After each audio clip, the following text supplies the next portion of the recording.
Papa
तुम्ही संत माय बघतो संत माय बघतो संत माय बघतो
तुम्ही संत माय बाप कृपावंत, तुम्ही संत माय बाप कृपावंत, कायमी पतित कीर्तिवानो, अवतार तुम्हा धरा व्याकरण, उद्धराया जन जड जीवा,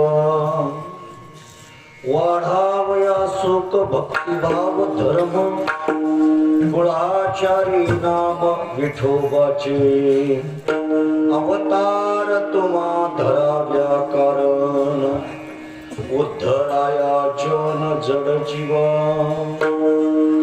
तुका म्हणे गुण चंदनाचे अंगी, तुका म्हणे गुण चंदनाचे अंगी, तैसे तुम्ही जगे संत जन, अवतार तुम्हा धरा व्याकरण, उद्धराया जन जड जीवा.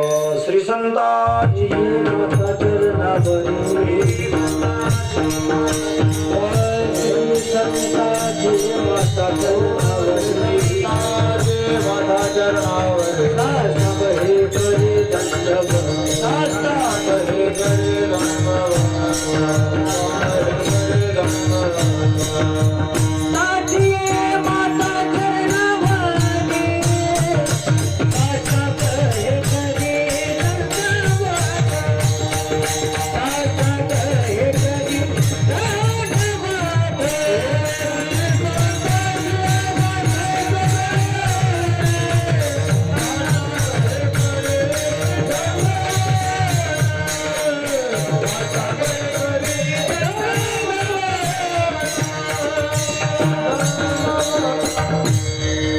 संतांची माता चरणावरी, साष्टांग ही करी दंडवत, विश्रांती पावलो सांभाळा उद्धरी, वाढली अंतरी प्रेम सुख, तुम्ही संत माय बाप कृपावंत, कायम्या पतित कीर्तिवान, अवतार तुम्हा धराया करण, उद्धराया जन जड जीवा. किंबहुना अखिल कोटी ब्रह्मांड नायक भगवंताच्या चरणावर वंदन करून, माऊली महावैष्णव ज्ञानोबराय तुकोबराय यांच्या चरणावर नतमस्तक होऊन, परमपूज्य सद्गुरु दादासाहेबांच्या चरणावर वंदन करून, या ठिकाणी उपस्थित असलेल्या सर्व जीवांच्या चरणावर वंदन करून, प्रस्तुत प्रसंगी सेवेकरिता निवडलेला अभंग संत श्रेष्ठ विश्ववंदे जगद्गुरु जगद्वंदे श्रीमंत श्री जगद्गुरु तुकोबराय यांचा 4 चरणाचा आणि सर्व वारकऱ्यांच्या पाठातला अभंग. पाठातलंय कारण पाठाच्या बाहेर ओळखीचा सोयरा असला की लवकर रामराम होते, आणि अनवळखीचा जर सोयरा असेल तर माझ्याच घरला आले का माझ्याकडे आले याचा विचार करत बसावं लागते रामराम घालायला. पण ओळखीचा सोयरा जर गाडीतून उतरला ना आपल्याला दिसला, आपण काय करतो त्याला रामराम पाहुणे रामराम म्हणतो का नाही, तसं सगळ्यांच्या पाठातला अभंग. अभंग अतिशय सुंदर आहे, सोपा आहे आणि सरळ अभंग आहे, पण या अभंगाची भूमिका मात्र अतिशय गोड आहे, अतिशय गोड आहे. या अभंगामध्ये जगद्गुरु तुकोबराय संतांचं वर्णन करतात. जे अगणित असणार वर्णन आहे ते वर्णन जगद्गुरु तुकोबराय या अभंगात करतात. का वर्णन करतात तेवढंच आपल्याला या अभंगात पाहायचं. नीट लक्ष द्या. संतांचं वर्णन तुकोबराय करतात, पण का वर्णन करतात हे मात्र आपल्याला पाहायचं. कारण का संतांचं वर्णन सामान्य नाही महाराज, विशेष आहे. किती विशेष आहे आपल्याला तिकडे जाण्या अगोदर थोडासा धर्मनीतीचा परिहार आहे. जिथं आपण गेलो तिथं थोडी रूपरेषा सांगितलीच पाहिजे. चालत असलेला हा अखंड हरिनाम सप्ताह अखिल कोटी भगवान परमात्म्याच्या कृपेने ज्ञानोबराय तुकोबरायांच्या आशीर्वचनानं सद्गुरूच्या दासत्वाखाली आणि आपण असणार हे सुंदर नामयज्ञ सप्ताह करत आहोत. आणि या सप्ताहामध्ये आज आलेली माझ्याकडे प्रारब्धाने ही सेवा. मी काही तेवढा ज्ञानी कीर्तनकार नाही, मला काही तेवढं ज्ञान सांगता येत नाही, तुमचं समाधान होईल एवढं काही मला बोलता येत नाही, पण सद्गुरू दादासाहेबांनी जशी कृपा करतील तसं आपल्याला याचं चिंतन पाहायचं, तसं याचं चिंतन पाहायचं. ऐका थोडस. अभंग तुकोबारायचंय. तुकोबाराय संतांचं वर्णन करतात, तर संतांचं वर्णन का करतात त्याला कारण आहे महाराज. जे जगतामध्ये दुर्लभ आहे ते दुर्लभ जगद्गुरु तुकोबाराय वर्णन करतात. तुमच्या मनात प्रश्न येईल, महाराज जगद्गुरु तुकोबाराय बी संतच आहेत आणि संतांचंच वर्णन करतात, याच्यात काय विशेष आहे? याच्यामध्येच विशेष काय महाराज? संतांचं वर्णन करणं सामान्य नाही महाराज. संतांचं वर्णन करणं सामान्य नाही. का सामान्य नाही? संतांचं वर्णन करण्यासाठी जीवाला येत नाही. कोणाला येत नाही? आता कळत नसेल तर पुन्हा मला रिवर्स जावं लागेल, पुन्हा रिवर्स जावं लागेल. ऐका, कारण या कर्मभूमीवर 3 अवस्था आहेत. एकाला देव म्हणतात, एकाला जीव म्हणतात आणि एकाला संत म्हणतात. देवाला बोलवावं लागत, जीवाला यावंच लागतं आणि संत स्वतःहून इथे येत असतात. म्हणून संतांच्या जीवनाचा एवढा विशेषता काय आहे तर देवाच्या येण्याला महत्व असल्यामुळे देवाची जयंती होती. काय होती? जयंती. कारण देवाला बोलवल्यानंतर देव येतो म्हणून त्याच्या येण्याला महत्व आहे. आणि साधू संतांच्या जाण्याला महत्व आहे महाराज. कशाला महत्व आहे? जाण्याला. आणि आपल्या आता बोलला गेलो, देवाच्या येण्याला महत्व आहे, साधूच्या जाण्याला महत्व आहे आणि आपल्या जगण्याला महत्व आहे. कशाला महत्व आहे? जगण्याला. तुम्ही म्हणे का जगण्याला? तुम्ही कसे जगला हे तुम्ही गेल्यानंतर कळत, आता कळत नाही आपल्याला. आपण कसे जगलो हे आपल्या जाण्यातून कळतं महाराज. कारण मी म्हणत नाही, तुका म्हणे एका उत्तमाची किरी मागे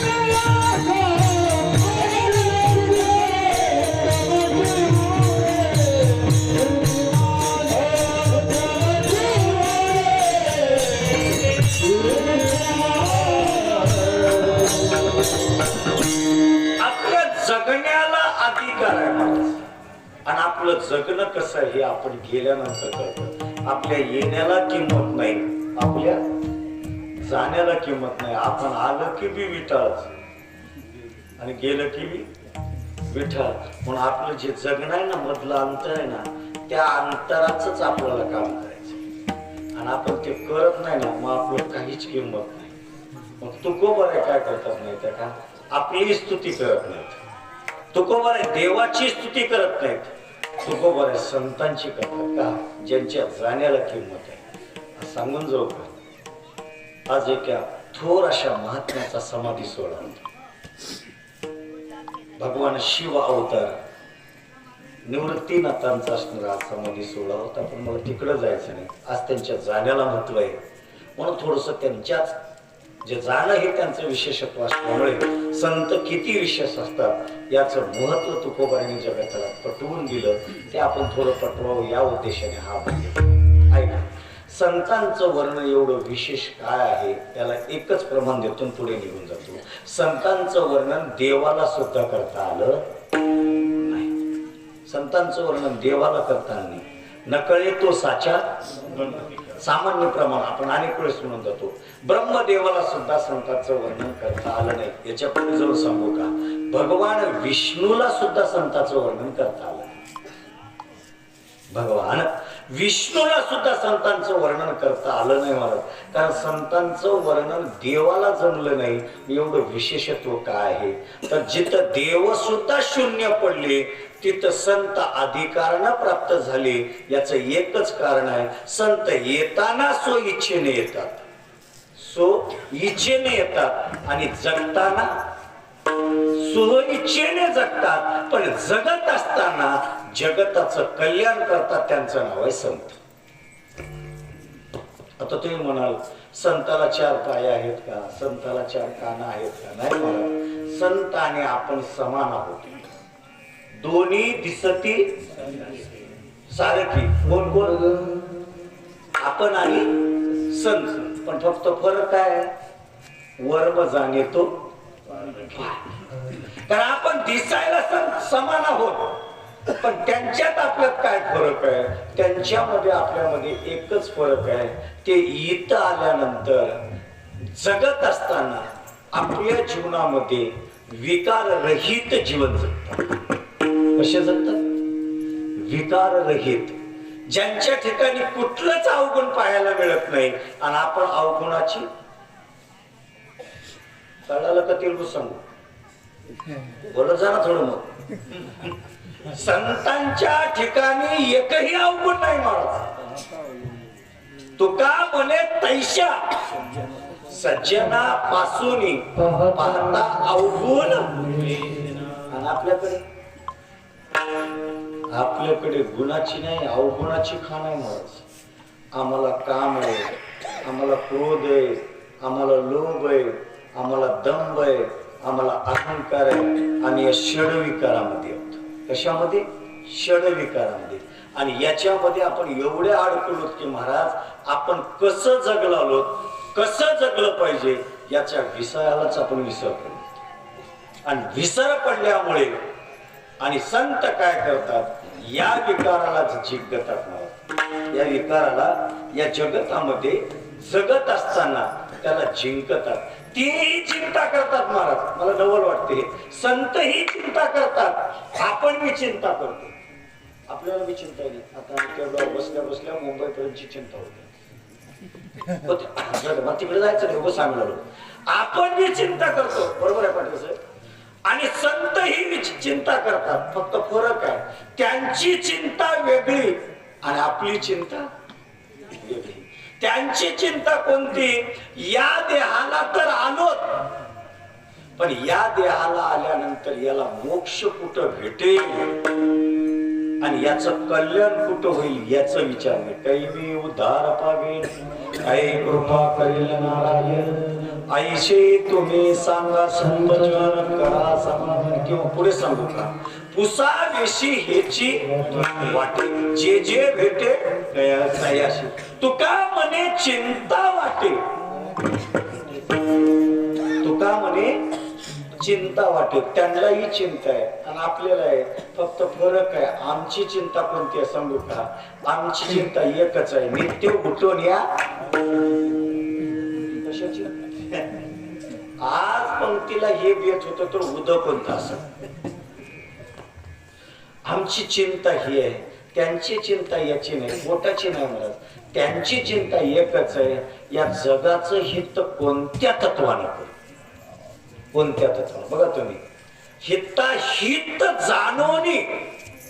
कारण हित कशात आहे आणि अहित कशात आहे, या जगताचं आणि याचा विचार करणाऱ्याची जात म्हणजे संतांची. आणि एवढी संतांची विशेषत्व अधिकार असल्यामुळे त्या संतांचं वर्णन भगवान विष्णूला सुद्धा करता आलं नाही.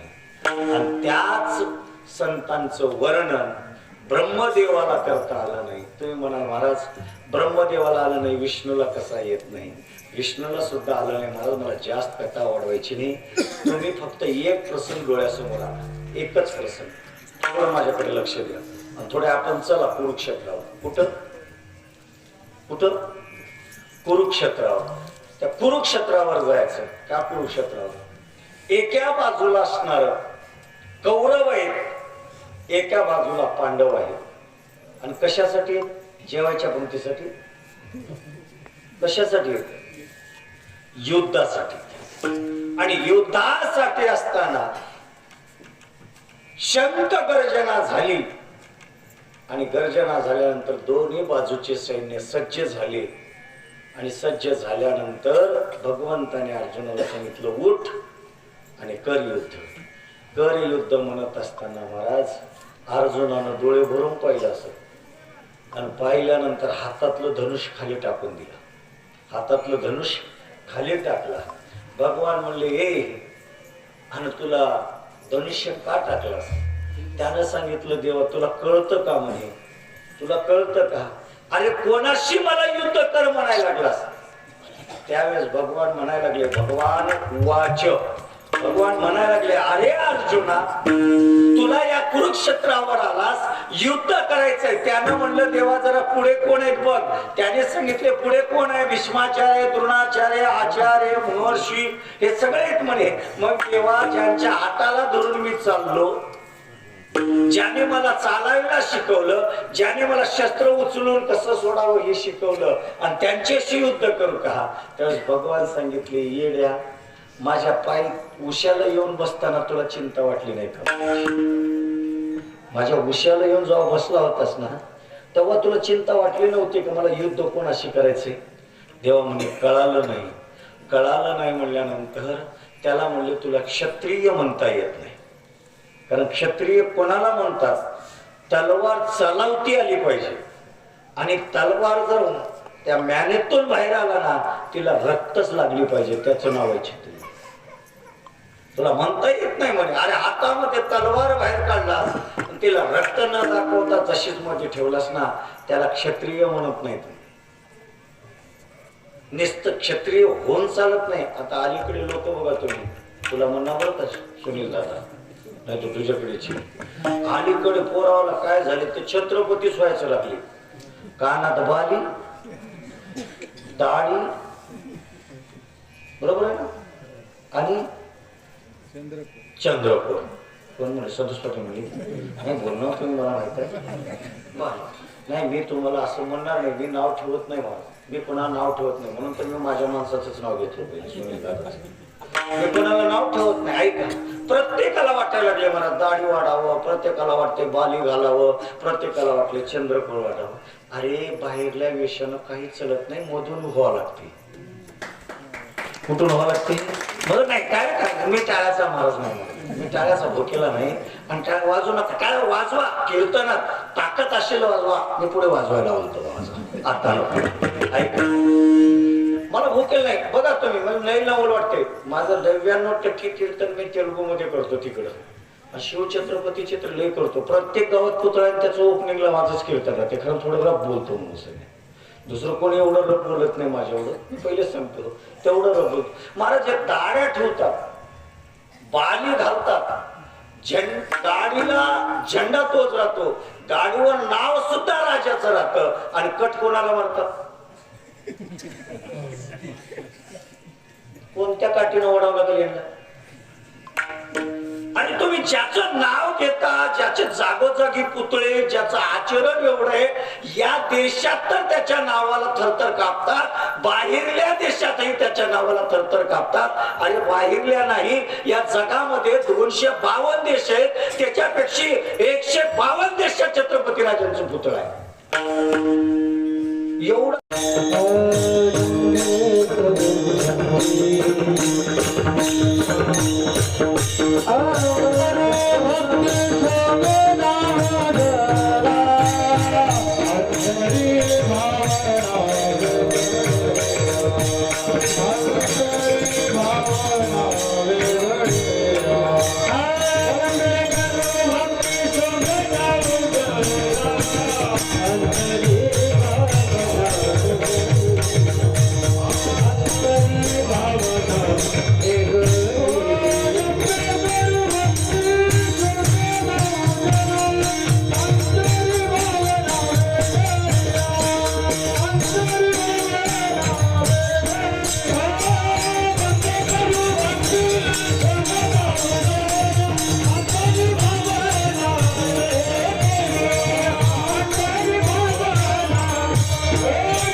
सोंग गाऊ जना अंतरी भावना. कोणाची आमची आहे? तुमची कशाला? आमची आहे. आम्ही विचार करत नाही, आपण चिंता करतो पोटाची, पण ती विचार करतात जगाच. का ऐका जर बुडत हे जण न देखवे डोळा येतो कळवळा, म्हणून त्याने अंतःकरणातून चिंता करतात जगाची, आपण अंतःकरणातून चिंता करतो पोटाची, म्हणून आपण जीव आहोत ती साधू आहे. आणखी कळत नसेल तर पुन्हा नाव सांगतो मी, ऐका. दोघातला फरक आपल्यात त्यांच्यातला. छत्रपती शिवाजी राजे म्हणलं, एवढं जर म्हणलं तर अंगातलं रक्त कसं होते? रक्तच नाही म्हणायचे, हात असं जाते. नाही मला मुशा नाही, हे हात असं जाते. रक्त राजे म्हणलं की असं. आणि आपल्या गावात बी राहते तेवढ्याच नावाचे राहते का नाही? अरे ते खालच्या आळीतला शिव्या मरद्या नाव लक्ष द्या मला. नाव काय? एकच आहे. एक नाव आहे रक्त सळसळत आणि एक नाव आहे रक्त थंड होत. नाव एकच आहे, कारण ते फरक आहे. त्याने आचरण केले, धर्माचं पालन केले, नीतीचं जीवन जगलं, जगताचं कल्याण केले, म्हणून त्यांच्या नावात रक्त सळसळ करत आणि आम्ही गटारात पडतो ते नाव ठेवून घेऊन. मग आपलं तिथं काय होतं? रक्त जाऊ द्या ना, आणखी पुढे जातो. ऐका, अरे डोळ्यासमोर फक्त ऐका, ज्ञानोबराचं जर नाव घेतलं ना, तर त्या ज्ञानोबराचं नाव घेतल्यानंतर लोकांना दया निर्माण येते. दया निर्माण येते. तुम्हाला कळत? आता बाबा विलास बाबा वगैरे आषाढीला राहतोच महाराज, आषाढीला राहतो. नाही अलीकडे मी नाही, मी ते बी क्षमा मागतो. अलीकडे मी नाही, कारण 2-4 वर्ष झालं नाही. नाही म्हणजे आषाढीच आहे, हृदयात राहते. आज कुठं मुक्काम आहे, कुठलं कीर्तन करत नाही बाबा, मी खरं सांगतो. या व्यवस्थेच्या त्या पिरियड मध्ये मी कुठलं कीर्तन करत नाही. फक्त फरक आहे, मला जरा भजन येईना, सूर नाही मला. आपली चूक आपण सांगा, मला नाही सूर तेवढा पक्का, मला नाही चाली. पण ते गेलं का नाही दिंडीत, मग ते काढतात. कीर्तन करायला येते का, लोकांना बुडवाई येते का, सुरू करतात मला चाल म्हणायला गेले. मग ते आपलं काय 12 घरचं खाल्लेलं पीठ असते. कोणाचं? माझं कारण मी गोसाई आहे ना, 12 घरचं पीठ मागून खाल्लेलं राहते. ते थोडं रक्त लई सळसळ करते, ते पचलं जात नाही. जरा क्रोध येतो, मग भांडणाला रुबाब चालू होतं. मग याच्यापेक्षा आमची जी गुरुमाऊली होती, आमच्यावर जी माया करणारी होती, कारण आम्हाला राग आलं की शांत करणारी, ते आमचे गुरु म्हणजे काका भानदास काका, आणि आमची माय म्हणजे वासरे मामा होते. हे दोन्ही गेले. आता आम्ही झालो परदेशी, आणि परदेशी झाल्यामुळे असं झालं, मला दिंडीत यायचं म्हणलं की भीती वाटायला लागली. म्हणून मी एकच केलो, दिंडीत 20-25 हजार कसा बी खर्च होतेच, तसा बी होते माझा तर. कारण का, मी गायन ते वासर सगळे माझ्या मागे. ज्याला कळत त्यालाच कळू द्या, आपण तेवढं खुला कशाला. त्याच्यामुळे होते. मग विचार केलो, तिकडं जाऊन भांडणं करण्यापेक्षा केदारनाथला जाऊ. म्हणून मी वर्षाला इकडं प्रस्थानला जातो, ज्ञानोबराचं दर्शन घेतो, पण नीट तिथून केदारनाथाला जातो, केदारेश्वराचं दर्शन घेतो, आणि त्या उत्तराखंडामधून बरोबर 9वी दिवशी आणि पंढरीत येतो. पण मी कुठल्या कार्यक्रमाला जात नाही. ऐका, मला काय सांगायचं ते, म्हणजे मी आषाढीला राहतो. म्हणजे एकदा समोर माझ्याकडे बघितले, म्हणजे बेट्या 2 वर्ष झालं मी बघलेलो नाही, म्हणजे सांगावं लागलं बरं का. केलं नाही राहतात ना ती हेमाची. मग त्या आषाढीमध्ये बघा तुम्ही, आषाढीमध्ये तुर्काचे म्हणजे कळतं ना, हे तेलुगुतला शब्द आहे तुर्क. मराठी सांगतो ना, मुसलमानाचे. आपल्याला काही भय नाही, आपण कोणाची टिंगल करला नाही, आपण कोणाची नाही. चाच्या भंड्या कोणाच्या राहतात? कोणाच्या? मुसलमान लोकांच्या. जाऊ द्या, पुढे ऐका. केळाच्या भंड्या. पाटील साहेब तुमच्याकडे आहे की नाही? की आज मारुतीला दर्शनाला गेलो तुम्ही, आज एवढे केळ चालले त्या मारुती पुढे, तुमच्याकडे आहे की? तिलाच मग खरंच आहे. आज इमानदारीनं गण लावून घेतलोय, आणि मारुतीला प्रदक्षिणाला जावं म्हणून सगळ्यात रात्री कोकणगावला कीर्तन होतं. गावाकडे आलो, दर्शन लवकर स्नान करावं, लवकर सशक्त स्नान करून पुन्हा दिंडीत जावं, 1 घंटाभर काकडावरच्या कोणा थांबावं आणि दांडी द्यावं, या उद्देशानं आलो. दर्शना गेलं तर इतके केळं. मी हनुमंतराला म्हणलो ह्यानं तर खायला गेले, एवढे कष्ट जमले. मी प्रदक्षिणा घालायची पुन्हा एक मावशी आली, असं टोपलं घेऊन आली, ते केळं ठेवली. महाराज म्हणे तुम्ही बी घ्या. म्हणलं पण बाई एवढी केळं कस का? तो मला माहित नाही का म्हणे, ज्याला एक पोरग आहे ते केळं वाटायचे निघाले. येत आहे की नाही की मला माहित नाही. हा आणले की नाही, येऊ देऊ नका. 40 रुपयाचे केळे 100 रुपयाला झालेत, मला तवा कळाले. नीट ऐका, हे कुठल्या ग्रंथामध्ये निघाले मला दाखवलं जरा. कुठल्याच ग्रंथात निघाले, कुठून आले काय नाही. मी सकाळी बघितलो, खाल्लं तिचं केळ बी खाल्लो, पुढे निघालो. दुसरी बाई आली, महाराज तुम्हाला बी एकच पोरग आहे, तुम्ही बी वाटून जाऊ. पण माझं पोरग हैदराबाद आहे, बायको बी तिथंच आहे, वाटण नाही तर ठेवल मी झालो. आपण तर चालले त्या मेंढ्यासारखं कशात खड्यात, आणि दुसऱ्याला बी घेऊन चालली. कुठं केळं वाटल्या, माझं बोलणं सगळं आहे. कुठं केळं वाटल्यानं आरोग्य मिळणं हो. आपल्या जीवनात आपण निश्चय केलं पाहिजे की मी चांगला वागलो पाहिजे, मी चांगला वागलो पाहिजे, मी नीतीनं वागलं पाहिजे. माझ्या पोराला मी ज्ञान शिकवलं पाहिजे, माझ्या पोराला मी चांगले धडे दिले पाहिजे, त्याच्या कपाळाला गंध लावायला त्याला शिकवलं पाहिजे, हनुमंताच्या दर्शनाला जायला शिकवलं पाहिजे, आणि त्याला दररोज शाळेला जाण्याची दिशा दिली पाहिजे. बघूया किती केळ करतो महाराज. लेकराला गंध लावायचं ठेवत नाही, त्याला नीट शाळा जायचं वाट लावून देत नाहीत.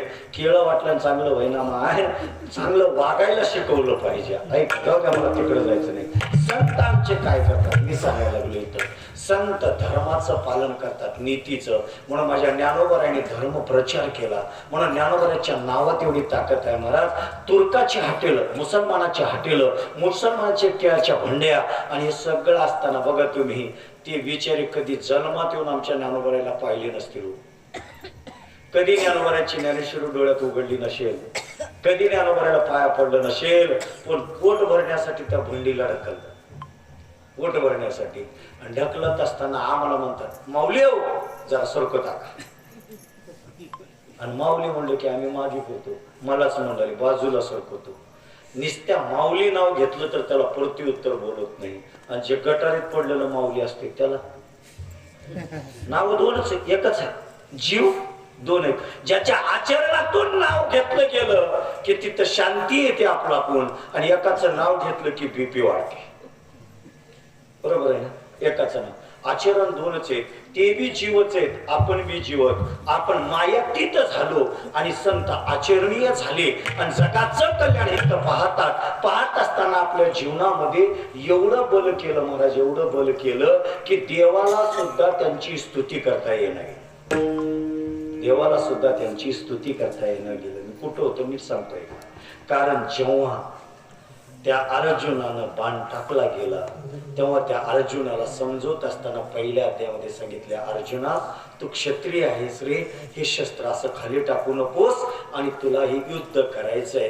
त्यानं सांगितलं देवा हे सगळे माझेच आहेत ना, हे माझेच आहेत म्हणल्यानंतर देव सांगितले हे आणि तुझे कोणीच नाही, कोणी नाही रे कोणाचे तान्या मायेचा बाजार, हे कोणीच आपलं नाही. मग हे आपले नाही तर कोण आपले आहेत? तर त्यांनी सांगितलं एकच आहे, आपलं हित आपणच केलं पाहिजे, आपलं हित आपणच केलं पाहिजे. आणि हित करायचं असेल तर तू कर. मग त्यानं म्हणलं आपलं हित कसं करावं? मग पहिल्या अध्यायामध्ये त्या हिताबद्दल बोलत असताना, ज्ञानाच्या गोष्टी सांगत असताना संतांचं वर्णन करत करत चालले, पण संताला सोडून दिले आणि आपलंच वर्णन करत बसले 11 अध्यायापर्यंत. कुठपर्यंत? विश्वरूपाचं दर्शन दाखवलं पण संताला सोडून दिलं. मला काय म्हणणं आहे, देवाला सुद्धा विष्णूला संतांचं वर्णन करता आलं नाही. एवढा अगम्य संतांचं महिमा आहे. म्हणून तुकोबर आहे या बघा संतांचं वर्णन करतात की जे देवाला जमलं नाही ते तुकोबर आहे करतात. मग तुकोबर आहे का संतांचं वर्णन करतात? त्याला 2 कारण आहेत. एक, संतांचं वर्णन करण्यामध्ये तुकोबाराचं हित आहे, आणि 2, संतांचं वर्णन करण्यामध्ये जगाचं कल्याण आहे.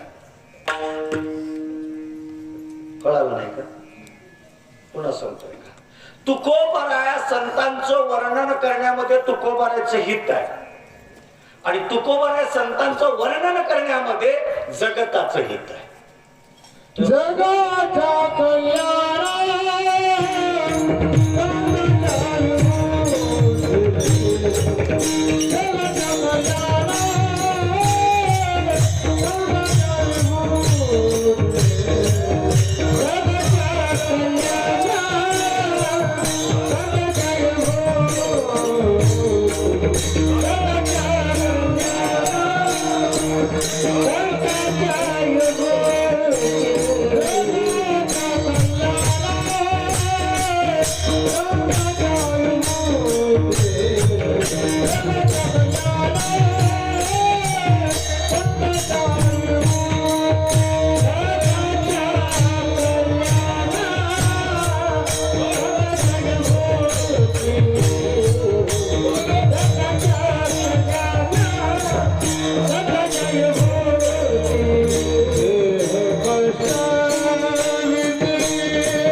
जगत कल्याणासाठी वाहिलं गेल्यामुळे संत हे संतांचं वर्णन करून आपलं कल्याण पहिलं करतात आणि आपलं कल्याण करून जगाचं कल्याण करतात. कळत नसेल तर एका मिनिटात ऐका. संतांचं वर्णन करून जगद्गुरु तुकोबाला कोणतं पुण्य करायचंय ऐका. जगद्गुरु तुकोबा एवढे अधिकार प्राप्त झालेले किती अधिकार मला जास्त सांगायचं नाही. तुतता तुलनेशी ब्रह्म तुकाशी मनोनी रामेश्वरी चरणी मस्तक ठेवले. बस एवढे विष्णू रूपक असलेले माझे तुकोबा आहे. संतांचं वर्णन करून कोणतं पुण्य प्राप्त करतात तर जे जगतामध्ये कुठंच पुण्य होत नाही, जे पुण्य तीर्थाठात होत नाही ऐका, जे पुण्य वर्त वैकल्यामध्ये होत नाही, जे पुण्य ज्ञानोबराची ज्ञानेश्वरी वाचून होत नाही ते पुण्य संतांचं इतिहास वर्णन करून होते. कसं जगतामध्ये संतांचं जर नाव घेतलं तर सगळ्यात मोठं पुण्य प्राप्त होतं. तुकोबाऱ्या सांगतात पुण्यवंत व्हावे घेता सज्जनाची. आता काही जणांना प्रश्न पडेल महाराज जगद्गुरु तुकोबारा एवढे मोठे होते मग त्यांना पुण्याची काय गरज, आम्हाला पुण्याची गरज, त्यांना काय गरज. ऐका त्यांना पुण्याची गरज याच्यासाठी अलीकडे थोडं फरक पडले, विसरलेत लोक सर्व. शास्त्र असं सांगतं बरं का महाराज इलाज बाबा मला माहित नाही तुमचं कोण काय तेवढं विशेष, पण अलीकडे आमच्या तिकडे तेलंगणात एक माणूस निघाले 500 रुपये देते तुम्हाला पहिले. मी बघितले त्याच्या जवळ परीक्षा केली 500 रुपये ठेवायला देते आणि 1-2 दिवस फिरून येते. ते 500 रुपये तुम्ही त्याला द्यायला गेलो त्यानं म्हणते ते घेतो पण पहिले माळ घाल, ते घेतो पण पहिले माळ घाल. त्यानं म्हणते याच्यासाठी दिला का नाहीतर राहू दे तुला, आता माझ्यासारखं राहिलं तिकडेच घेऊन जाते. पण लोक गरीब राहतात ते म्हणतात बाबा वारकरी आहे त्याचे पैसे कशाला घ्यावं म्हणून त्याला तुला थोडं लावून द्यायचा प्रयत्न करते. त्यानं म्हणते लावून घेणार काही घेणार मी 500ला 500 घेतो पण तू माळ घालून घे. आता त्याचा हेत बरोबर आहे पण त्या हेतेतला जे उदाहरण आहे ते चुकीचं आहे.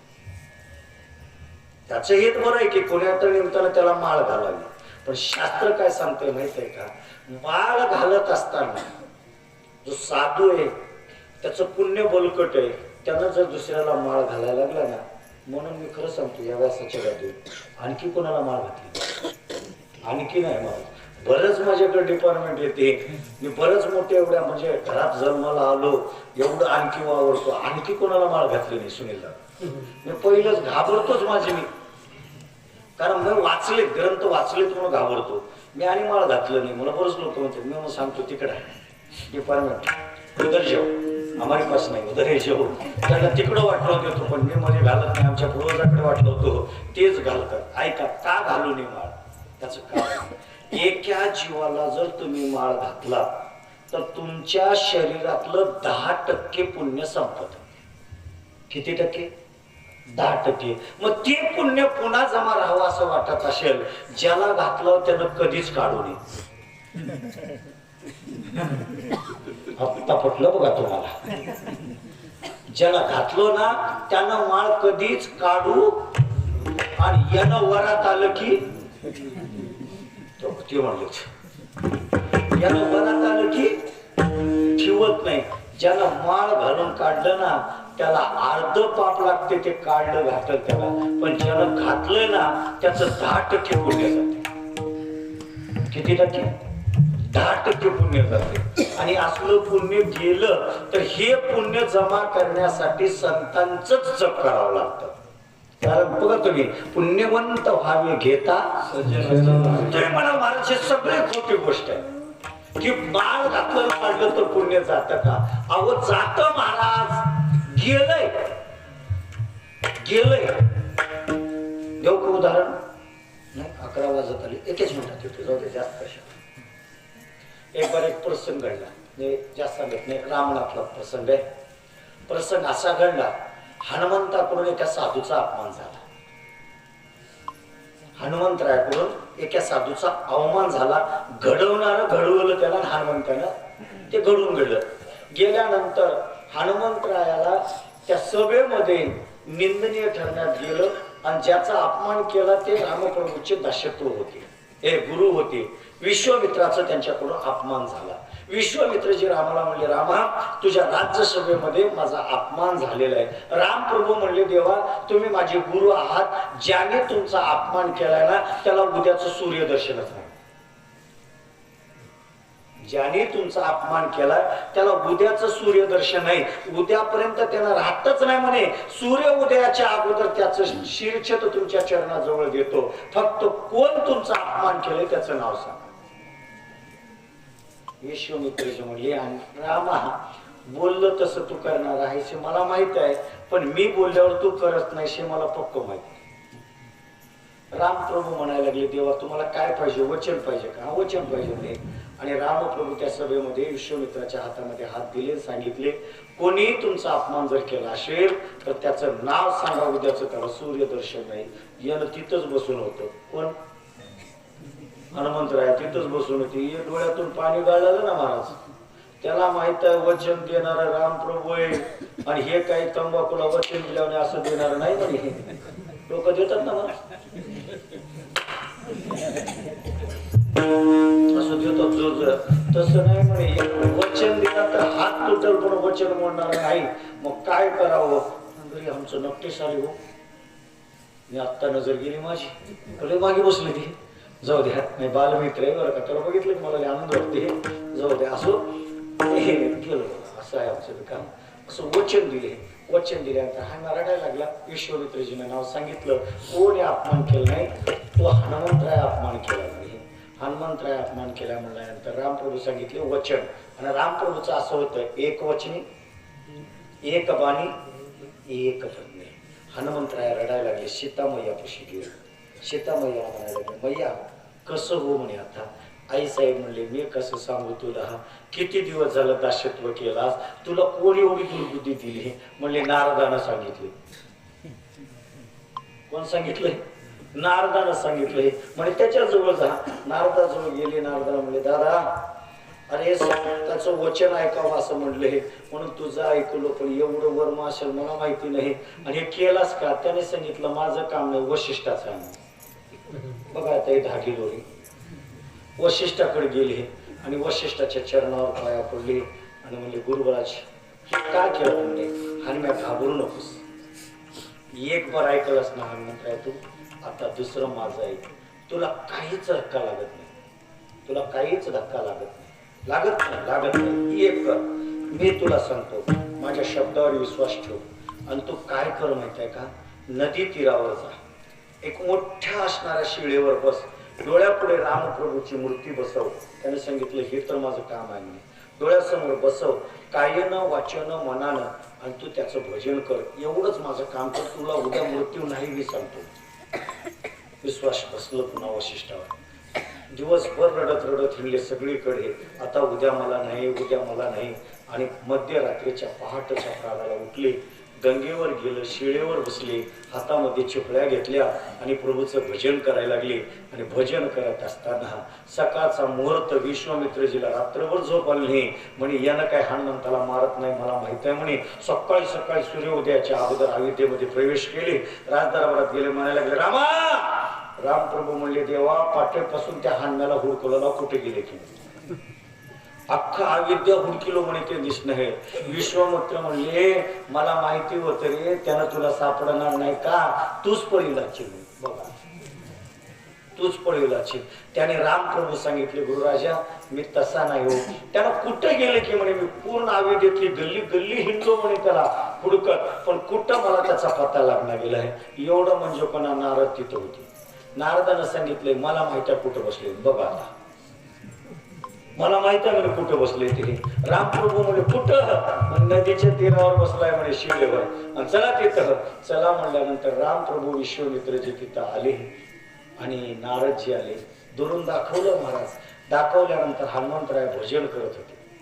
म्हणून तर हनुमंतरायचं भजन आहे, सीताराम राम राम राजा राम राम सिया राम राम राम सीताराम राम. भजन करत बसले, काय वाचन म्हणाल. रामप्रभू आले आणि रामप्रभू काय केलं, वचन दिलेलं होतं म्हणून आपल्या भातोड्यातलं बाण काढला आणि हनुमंताच्या हृदयाला लागण्यासाठी बरोबर धरलं आणि चापला लावलं, सोडून दिलं महाराज. बाण सोडल्यानंतर रामप्रभूच्या हातातून बाण गेलं, पण हनुमंताला प्रदक्षिणा केलं. हनुमंताला प्रदक्षिणा केलं, परत रामाच्या भातोड्यात येऊन बसलो. कोणाची? विश्वामित्र म्हणजे, हे मला माहितीच होत, असंच घडणार आहे. कारण तू मारणारा नाहीस, कारण त्यानं तुझं भक्त आहे, तू त्याला कधी मारत नाहीस, हे मला माहिती होतं. रामा त्यानं सांगितलं, गुरुजी तुमच्या समोरच शस्त्र सोडलं ना हो. म्हणे तुझ्या शस्त्रात ताकद नसेल, पण थांब म्हणे, आता आत्ता थांब. मग काय करतो? विश्वामित्रजी म्हणले, थांब आता.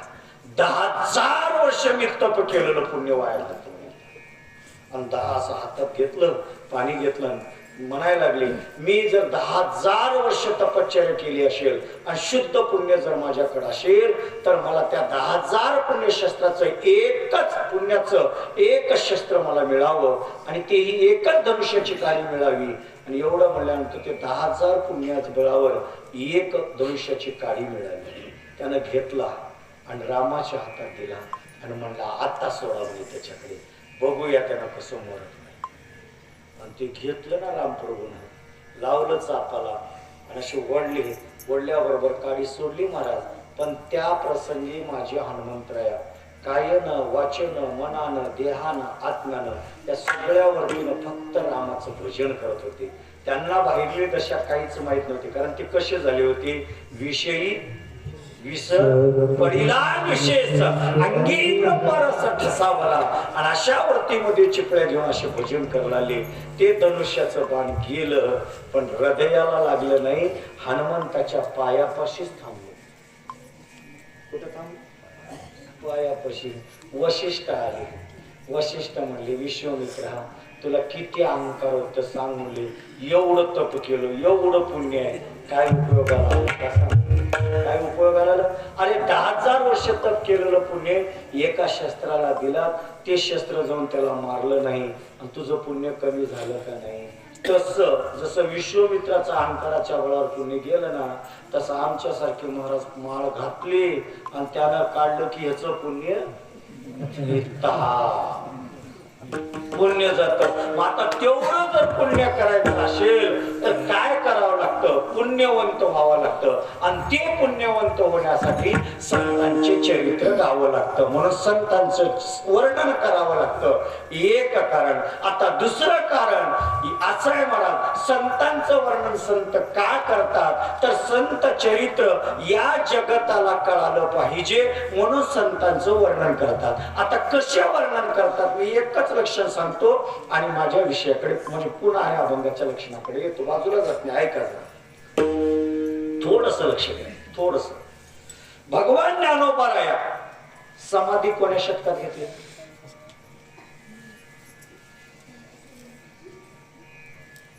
बोला ना का दाटकळी बसली? थोडं बोला की. ज्ञानोबारायाने समाधी कोण्या विश्वेश्वरामध्ये घेतली, शतकात घेतली? तुम्हाला जे सांगायचंय सांगा. कवा घेतली समाधी? कवा घेतली? मी जन्म नव्हतो तेव्हा घेतली. बरं नाही सांगताय का?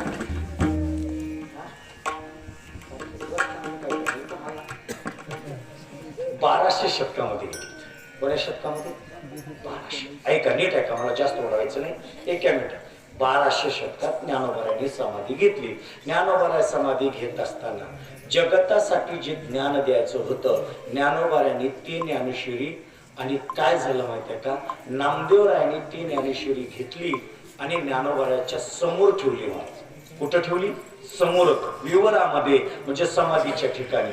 आणि समोर ठेवली आणि ठेवून सन्या नामदेवराय वर आले, भगवान परमात्मा वर आले, निवृत्तीनाथ वर आले आणि तो ढवळा म्हणजे असणारा ढवळीला आणि समाधीस्थ त्याला बसवलं. कारण नामदेवरायचं प्रमाण आहे बरं का. बाप ज्ञानेश्वर समाधीस्थ बसवलं. पण हे काळ गेल्यानंतर 200 वर्षे गेले. किती वर्ष? कारण 1200 आणि पुन्हा 200 वर्ष म्हणजे 1400 शतकामध्ये. आणि या शतकामध्ये गोदावरीच्या काठावर सूर्यवंश वंशामध्ये आणि नारायणाच्या पोटी आणि जन्माला आलेले नाथ बाबा किती वर्षानंतर? किती? 200 वर्ष नाही, 200 वर्षानंतर. आणि 1400 शतकामध्ये नाथ बाबा जन्माला आले आणि नाथ बाबांनी भक्ती केली. मला वाढवायचं नाही, पण ते ज्ञानोबा जगताचं कल्याण करत असताना ज्ञानोबारायांनी नाथ बाबाला सांगितलं, नाथा एक बार अलंकावतीला या हो, तुम्ही अलंकापूरला या हो, आळंदीला या हो. हे 3 नावं घेतलं पण गाव एक. भाग्यनगर तेच, हैदराबाद तेच, निजामनगरी तसं मी बी अलंकावती तेच, अलंकापूर तेच आणि आळंदी बी तेच. एक बार आळंदीला या हो. आळंदीला या म्हणल्यानंतर ज्ञानोबारायचं दर्शन करण्यासाठी आणि नाथ बाबा अलंकापुरात आले. ऐका, अलंकापुरात आले आणि बाहेरून आपल्यासारखं दर्शन घेतलं. दर्शन घेऊन डोळे मिटवले, बसले. ज्ञानोबाराय सांगायला लागले, नाथा माझं एक काम करता का? काय? आणि माझं दर्शन घ्यायला या. नाथ बाबा म्हणले, समोरच आलोत की तुमच्या समाधीपाशी. त्याने म्हणले, इथं नाही, मी आणखी विवरामध्ये आहे आणि मी तुम्हाला बोलवतो, नंदीला बाजूला सरकवा आणि आत विवरात प्रवेश करा. म्हणजे समाधीच्या जागाच्या ठिकाणी प्रवेश करा. नाथ बाबा नंदीच्या जवळ गेले. त्याला असं उगा हात लावलं, तू बाजूला सरकलं महाराज. आपल्याला किलूचं बाट सरकलं, पण ते नंदी असं बाजूला सरकलं आणि नाथ बाबा मध्ये उतरले पायऱ्या. आणि मध्ये उतरल्यानंतर नाथ बाबा मध्ये गेले.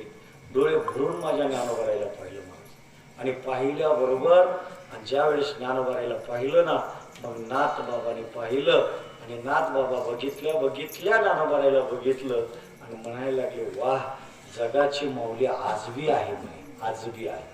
आणि माऊलीच म्हणलं नाही महाराज, नाथ बाबांनी त्या ज्ञानोबारायचं वर्णन करत असताना सांगितलं, आमची अनाथाची ज्ञानाबाई माझी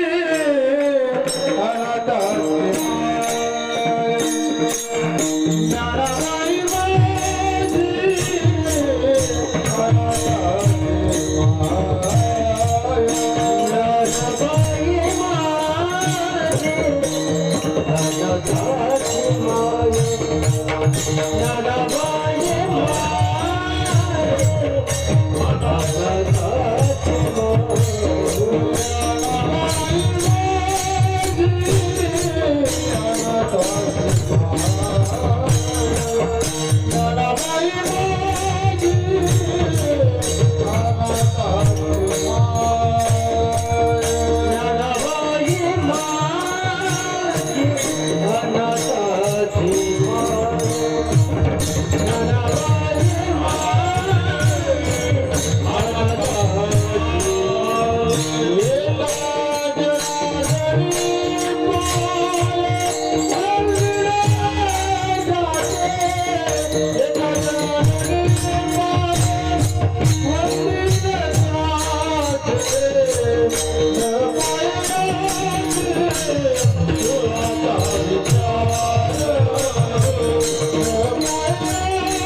विवरात गेले 200 वर्षाच्या नंतर. किती वर्षाच्या नंतर?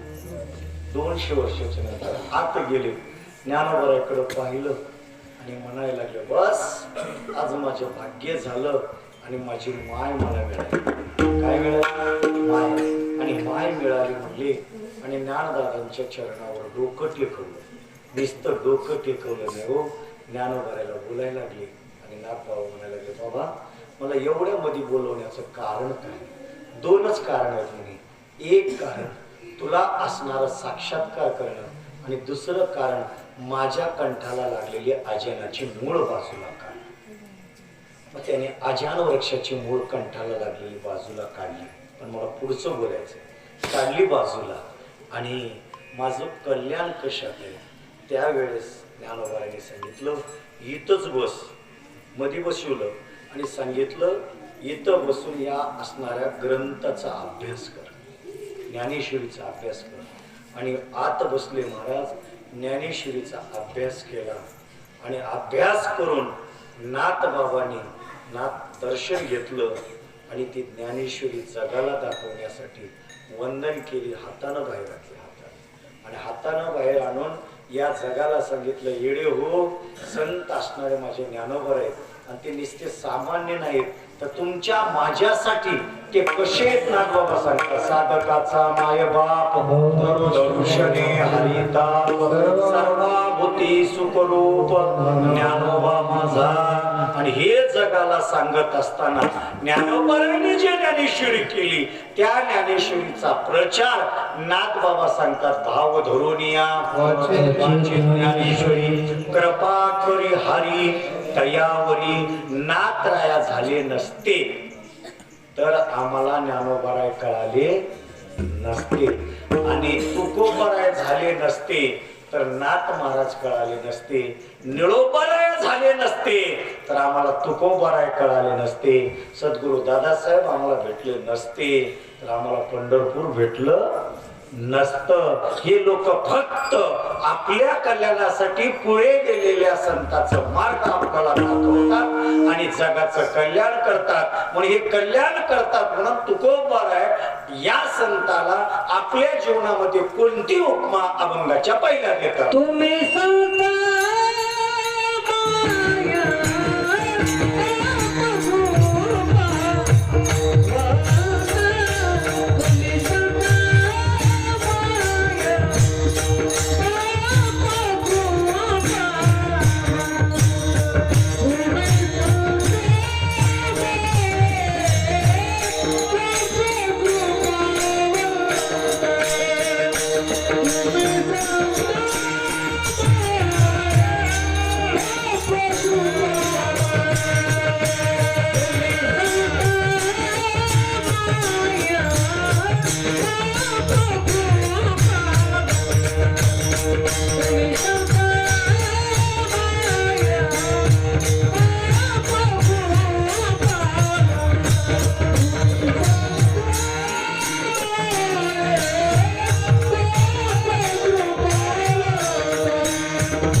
हरी विठ्ठल हरी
तुम्ही संत माय बाप कृपावंत, तुम्ही संत माय बाप कृपावंत, काय मी पतित जगद्गुरु तुकोबांत. संत एवढे विशेष अधिकार असल्यामुळे मी त्यांचं वर्णन केल्यानंतर मी पुनीत होतो आणि त्यांचं वर्णन करत असताना ते जगताचे खरे मायबाप आहात, खरे मायबाप. आणि खरंच महाराज आहे, हे जन्म दिलेले मायबाप आपले आहेत ना, ते आपलं सांभाळ करतात, आपलं हित करतात, पण शेवटी थोडस अडकतात.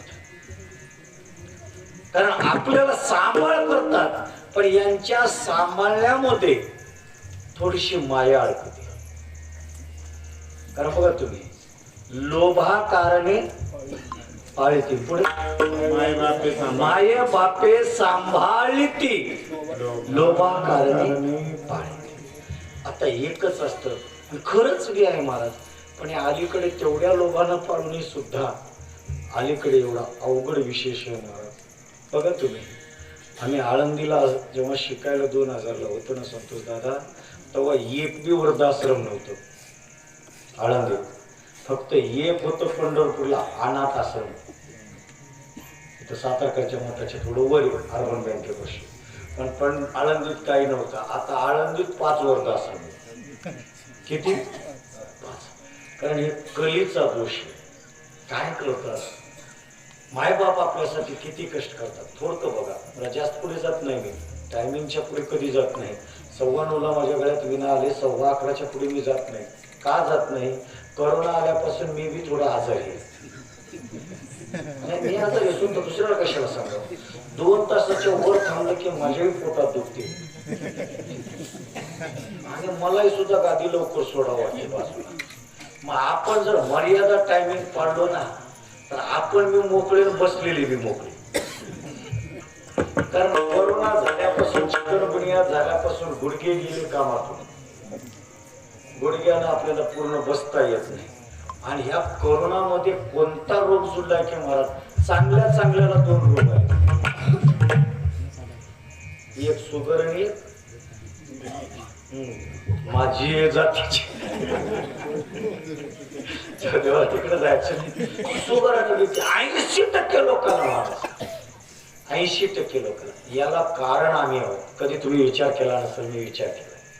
कारण मला थोडंसं मी सांगलो की कोरोनापासून म्हणून मी एवढे आयुर्वेदिक पुस्तकं वाचतो आणि एवढ्या असणारे अनेक वाचतो. त्याच्यात एकच लक्षण आहे, या शुगरला आणि या बीपीला कारण आम्हीच आहोत. कोण?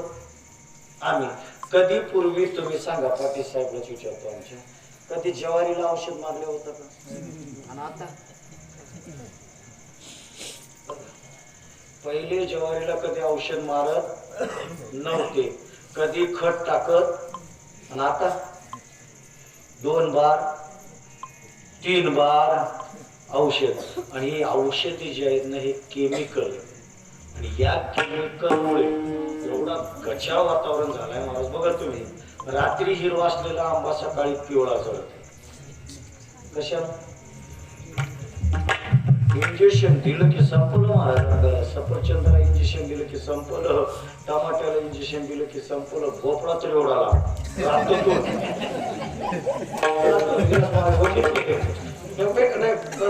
छंद आहे थोडस. कारण मला, मी स्वतः सांगू की मला प्रत्येक डॉक्टर माझ्याकडे बघितलं का नाही, मला प्रत्येक डॉक्टर म्हणते महाराज तुम्हाला ते रोगच होणे म्हणते.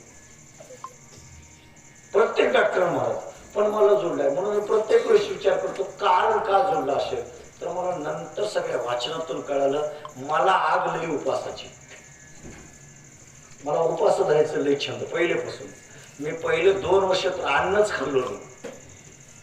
पहिले 2 वर्ष मध्यंतरी कोरोनाच्या अगोदर 2 वर्ष अन्नच खाल्लं नाही महाराज. फक्त फ्रूट खाल्लो. हे अन्न खाल्लो नाही म्हणजे हे ज्वारी वगैरे म्हणजे चपाती भात वरून खाल्लो नाही, नुसतं फळं खाऊन राहिलो 2 वर्ष. आणि नंतर मात्र काजू पिस्ता हे खाल्लं. आणि मग जेव्हा जेवायला जायला लागलं ना, तो जेवायला बी जायला गेलो. पण आताही जेवण माझं कमीच आहे. पण तुम्हाला मागला नाही तर तुम्ही म्हणा महाराज कीर्तन सुटल्यावर मागत नाही. सांगायचं कारण जेवढे फ्रूट खाल्लो ना, त्या फ्रूटला ही केमिकल लागते. आणि केमिकल लागल्यामुळे पूर्ण नसा नसामध्ये महाराज ते केमिकल गेल्यामुळे. नाहीतर माझ्यावर कोणी उड्या मारणार, माझ्यावर कोणी चलना सुद्धा आणखी. कारण पहिले बघा तुम्ही, मी कार्तिकीची वारी केली, आषाढीची वारी केली, चैत्र वारी चलत गेलो, आता माघवारी बी आणखी चलत जातो. आणि आज बी चलता चलताच तुमच्या गावात कीर्तनाला. कारण मी आजही दिंडीमध्येच आहे. कारण आमची 14 तारखेला नारायणखेडून दिंडी निघाली, आज गणेशपूरला आली, आता उद्या आणि मला चलायचंच आहे. मी काय सांगतो, एवढं चलतोय, एवढं उड्या मारतोय. प्रत्येक डॉक्टर म्हणते तुम्हाला येईना. मी एवढं आलं का बर, याचा शोध करताना कळालं की आम्हीच त्याला कारण आहोत. आम्ही सगळे असणारे देखाव फळं आणतो. लालबुंद सफरचंद, लालबुंद टमाटे, हे सगळे केमिकलचे. या केमिकलमुळे हे रोग येऊ लागले. आणि येऊ लागल्यामुळे आता 2 तासाच्या वर कोणाची बसायची ताकद नाही आहे का? मी जर 12 वाजे कोणा कीर्तन गेलो, तुम्ही बसता का? महाराज लोकच म्हणतील या भाड्याला कोण बोलवलं होतं. आपणच म्हणलं नाही, आपणच 12 वाजले म्हणतो. म्हणून मी पुढेही जाईना मागेही जाईना. 2 तासाच्या वर जास्त लांबत नाही. 9:15 कीर्तन सुरुवात झाले. 11:15 सोडतो. माझ्याकडे 10 मिनिटं आहेत. ऐका नीट जरा मी काय बोलत होतो तुम्हाला. आपल्या आचरणामध्ये फरक पडला. ज्या मायबापाने आपल्याला एवढं अपार कष्ट करून आपल्याला एवढं मोठं बनवलं ना, मोठं बनवण्यामध्ये एकच काम आहे. आमची इंद्रिय दीन झाली की आमची काठी म्हणून त्यांनी राहावं. कोण कोण राहावं बोला ना जोरात जरा. कोण राहावं? मायबाप आपल्याला मेहनत करून एवढी मोठी वाढवली, एवढं आपल्याला अधिकारापर्यंत नेलं, नोकरी लावले, लोकांचे भांडे घातले, लोकांचे धुणं दिवले, सगळं केलं. माझा पोरगा चांगला व्हावा आणि म्हातार पडला मला घराच्या बाहेर नाही हो, नाही हो, नाही हो. म्हातारपणी माझी काठी व्हावं पोराने, आमचा सांभाळ करावा एवढंच त्यांचं लोभ आहे. एवढंच लोभ आहे. आणि या लोभासाठी ते सांभाळतात.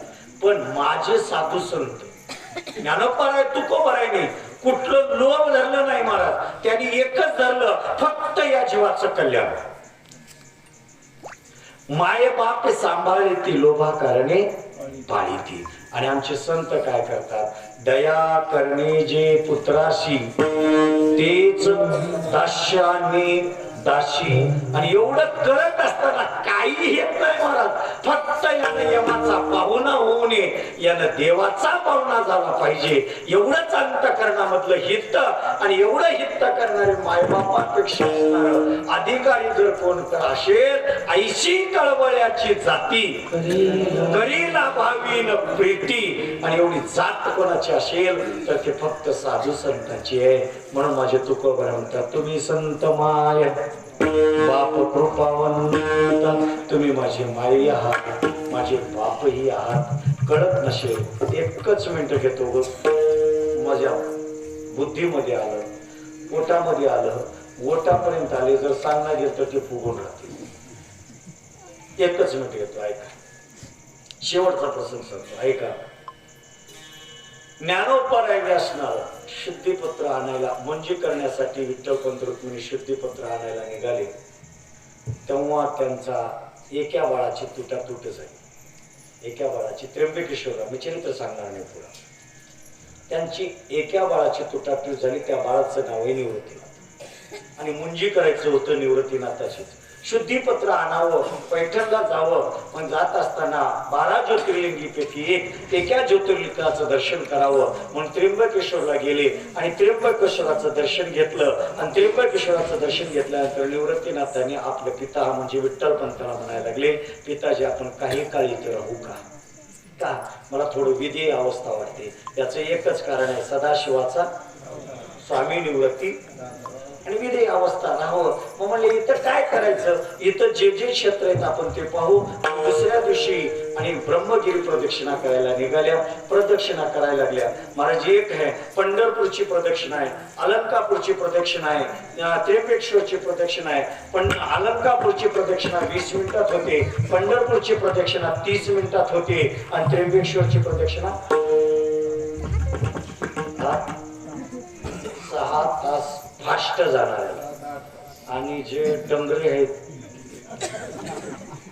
जे बाळा आहेत, आणि त्यांना महाराज कमीत कमी 10 तास लागते. कमीत कमी हे निघाले बाळ घेऊन प्रदक्षिणा करायला लागले. करता करता मला वाढवायची नाही, करता मला मुख्य विषय सांगायचे. आणि जेव्हा त्याला घेऊन गेलं, जिथं अहिल्याचा उद्धार झाला, जिथं रामप्रभूचं दर्शन झालं, त्याचं दर्शन झालं, जटा आपलं तिथे गेले. आणि वरून खाली येण्यामध्ये चंद्राचा उदय व्हायला लागला, सूर्याचा हस्त झाला.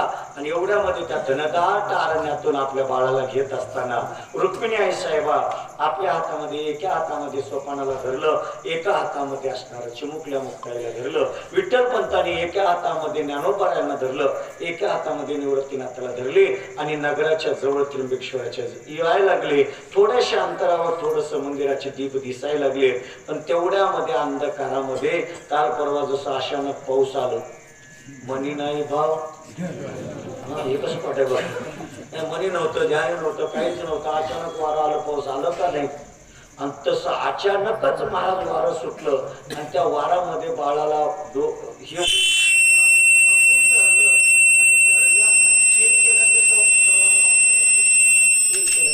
आणि धरल्यानंतर व्याघ्रंबराने आवाज केला. व्याघ्रंबराने आवाज केल्याबरोबर एक वाघ पळत असताना दिसलं. माझ्या बाळाला खातील म्हणून असं दोघंही एका जवळ आले आणि येऊन असे जवळ ठेवायला लागले. तेवढ्यामध्ये निवृत्तीनाथाचा हात सुटला आणि हात सोडल्यानंतर निवृत्तीनाथ बाजूला गेले.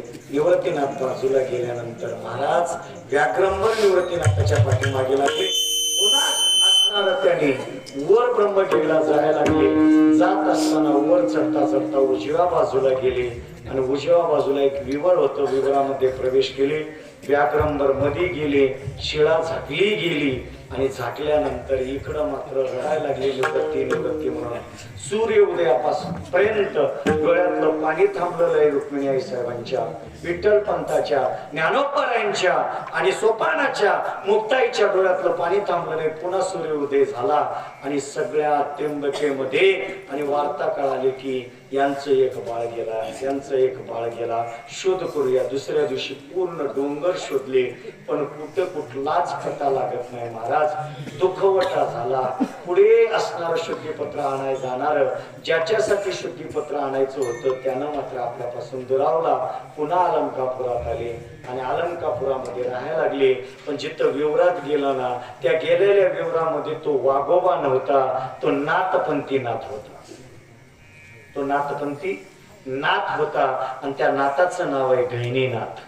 आणि त्या गहिनीनाथानं त्या विवरामध्ये आणि माझ्या निवृत्तीनाथावर गुरु कृपा केली. कारण बघा तुम्ही, गहिनी प्रसादे निवृत्ती दातार. गहिनीनाथाने त्याला ठेवून घेतलं आणि हे कालावधी 6 महिन्याचा झाला.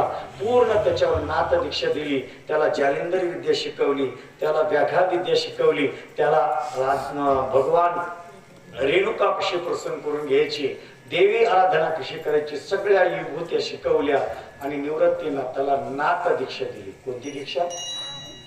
नाथ दीक्षा. आता तुम्हाला तेवढं माहिती नाही, आम्हाला माहिती नाही. नाथ दीक्षा देणं म्हणजे कान फाडणं, कानामध्ये कुंडल घालणं, हातामध्ये रुद्राक्ष बांधणं, अंग सगळं रुद्राक्षानं नोंदाळणं, खाली लुंगी घालणं, हातामध्ये कमंडलू देणं, फावडी देणं, अशी नाथ दीक्षा दिली. आणि गहिनीनाथांनी सांगितलं जाय आता. त्यांनी म्हणले आता कुठं जाऊ, आता कुठं जाऊ? त्यांनी सांगितलं एकच, येथून सरळ निघायचं, अलंकापूरला जायचं, असणाऱ्या इंद्रायणीचं स्नान करायचं आणि आपल्या मातोश्री तिथं जाऊन सण्या त्यांची वेळ घ्यायची. त्याने म्हणले आता मला कोण ओळखेल? कारण का 6 महिन्याचा कालावधी ध्यान धारणा उपासना करून शुचिरभूत झालेली वाचा आणि शुचिरभूत झालेलं शरीर, जटा बांधलेला तो देह आणि योगायोगानं महाराज आणि नेमकं तो असणारा निघाला, अलंकापुरामध्ये आला. ज्या दिवशी तो अलंकापुरात आला तो दिवस होता नरक चतुर्थी. कधी असते? दिवाळी. बरोबर आहे, दिवाळीमध्ये. बरोबर, दिवाळीमध्ये. त्या नरक चतुर्थीला असते काय? आता कसं करू एवढं तर तुम्ही सांग ना, बाकी मी सांगलो. नरक चतुर्थीला काय असते? अभ्यंग स्नान. आलंच उत्तर. अभंग स्नान. पुन्हा एका ढोबळ भाषेमध्ये त्या नरक चतुर्थीला कोणाचं स्नान राहतं? बायाचं की? बोला ना हो, तुम्ही केले का कधी? काय ना बोलाय गडे, गड्याचं पाणी असतं. ढोबळ भाषेत सांगितलं ना, गड्याचं पाणी. त्या दिवशी गड्याला उठणं लावलं जातं, त्या दिवशी त्याला सानान घातलं जातं, त्या दिवशी त्याला अलीकडे मोती साबण लावलं जातं, पियर्स लावलं जातं, डेटॉल लावलं जातं. पण पूर्वी कालामध्ये स्नान घालण्यासाठी महाराज उठणं लावून स्नान घालावं. थोडं नाही वेळ जाते, जाईन आता तिकडं. काल 14 तारीख होती. किती तारीख? 14 तारीख. आणि त्या दिवशी कोणतं सण होतं? संक्रांत. आणि त्या दिवशी कोणत्या स्नान करत असताना काय करावं लागलं असतं? आता अडकली की तुम्हाला पण झालं म्हणा. आता 14 तारखेला तुम्ही संक्रांत केलात ना? केलात की नाही? केला. संक्रांत दिवशी आंघोळ केलात का नाही? एकादश केला का नाही? एवढे लोक येडे हो, चांगले गळ्यात माळ घातलेले फोन केलेत, महाराज आज एकादश झाल्यावर कितीळाच्या पोळ्या खावा. बोले का?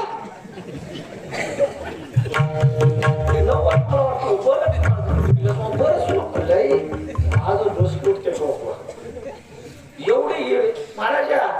रोज एकादशी जे आले पोल्याला 3 आले म्हणलं मी म्हणलं चांगल्या पोळ्या करून खा. अरे येड्या एकादशीची एकादश कर एका समजून सांगितलं एकादशी कर आणि संक्रांती कर. त्यांना म्हणला कसं करावं कर कर.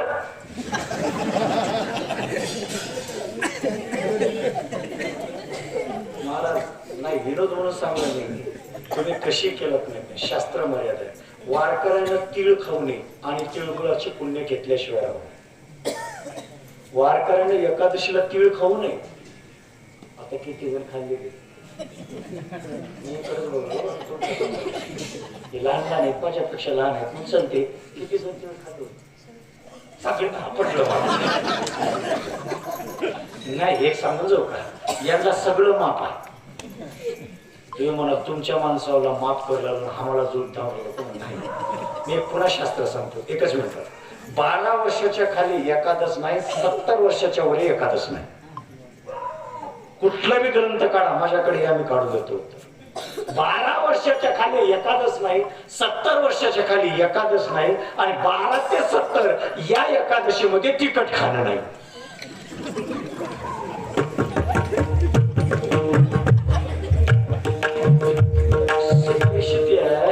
खरं सांगितलं की सख्या मायला राग येते मला म्हणून हा थोडी झाकूनच ठेवता.